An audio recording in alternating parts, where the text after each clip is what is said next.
Pernah nggak sih pas lagi badai, kamu lihat benda runcing di atas gedung tinggi, terus mikir, itu pasti kayak magnet petir kan?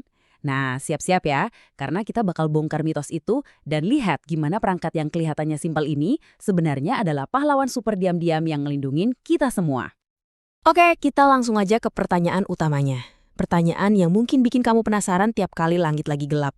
Apa bener benda itu manggil petir buat nyamber? Jawabannya singkat dan padat. Tentu saja tidak. Sama sekali bukan begitu cara kerjanya. Justru, ini salah satu kesalahpahaman paling umum soal penangkal petir. Terus, kalau bukan buat narik petir, gunanya apa dong? Nah, disinilah kejeniusannya. Coba deh, jangan bayangin penangkal petir itu sebagai magnet. Tapi bayangin dia itu kayak pemandu yang super sopan. Dia nawarin jalan yang paling gampang, paling mulus, ibaratnya jalan tol super, buat energi petir yang gede banget itu, biar bisa turun ke tanah tanpa ngerusak apa-apa. Tapi, biar kita benar-benar paham solusinya, kita harus tahu dulu dong segede apa sih masalahnya. Kita harus kenalan dulu sama kekuatan petir itu sendiri.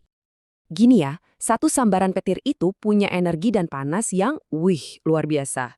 Nah, pas energi segede itu kena bahan kayak kayu atau beton yang nggak bisa ngalirin listrik dengan baik, ya udah bisa ditebak akibatnya, kayak ledakan.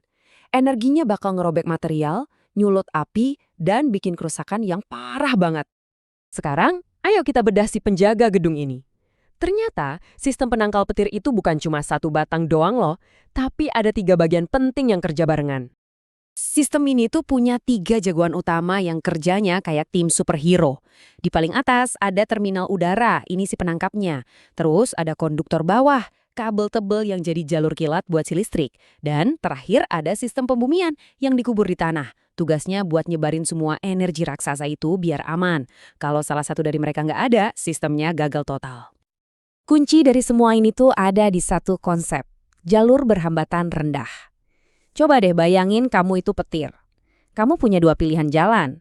Lewat jalan desa yang rusak dan banyak belokan, alias gedung itu sendiri, atau lewat jalan tol yang lurus dan mulus banget, yaitu sistem penangkal petir. Kamu pasti milih jalan tol kan? Nah, petir juga mikirnya sama. Sesimpel itu prinsipnya. Oke, sekarang kita sampai di bagian paling serunya. Ayo kita ikutin perjalanan petir dari langit ke tanah cuma dalam hitungan sepersekian detik. Jadi gimana prosesnya dalam sekejap mata itu? Pertama, induksi muatan terjadi, di mana awan badai di atas bikin ujung penangkal petir jadi bermuatan.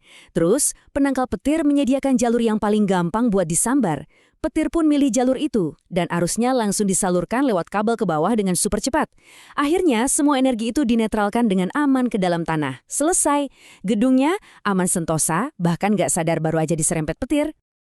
Oke, jadi setelah kita lihat semua prosesnya tadi, apa sih kesimpulan utama yang bisa kita ambil dari sini? Intinya tuh ada di kalimat ini. Pas banget. Coba perhatiin kata kuncinya. Mengalihkan, bukan menarik. Penangkal petir itu nggak mengundang petir buat datang ke pesta. Dia cuma dengan cerdas ngatur energi yang emang udah mau datang, terus nganterin energi itu ke tempat yang aman. Jadi kalau ada satu hal yang perlu banget kamu ingat dari obrolan kita, ya ini dia.